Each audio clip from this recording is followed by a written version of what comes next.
ধুর ব্যাং, সকাল হলেই এত খিদা পেয়ে যায় না, কি যে খাই ব্যাং। কি খাই? যাই রান্নাঘরে গিয়ে দেখি বরঞ্চ।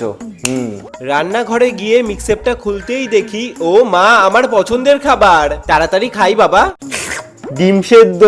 যাই এইবারে তাড়াতাড়ি ডিম সেদ্ধটা ছুলে খেয়ে নি। কিন্তু না, 1 মিনিট, কোনো কারুকার্য না করে যদি ডিম সেদ্ধটা খেয়ে নি তাহলে প্রোটিনে একটু কম পাবো না?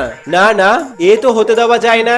আরে বাবা, প্রায় সবকিছুতেই তো কারুকার্য করে ফেলেছি, এখন যদি ডিমটায় বাদ যায় তাহলে ভগবান পাপ দেবে না? তাই আর কি একটু কারুকার্য করতে বসেই পড়লাম।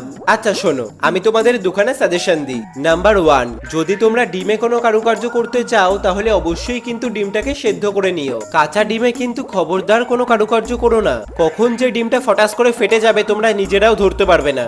আর সেকেন্ড, এরপরে সবসময় ডিম খাওয়ার আগে ডিমের মধ্যে কোনো কারুকার্য কিংবা কলকা করে নিও, তাহলে একটু বেশি প্রোটিন পাবে আর কি। তো কেমন লাগছে আমার বউটাকে, এই মানে থরি ডিমটাকে, অবশ্যই কিন্তু কমেন্ট করে জানিও। কি ডিমটা খাবে নাকি?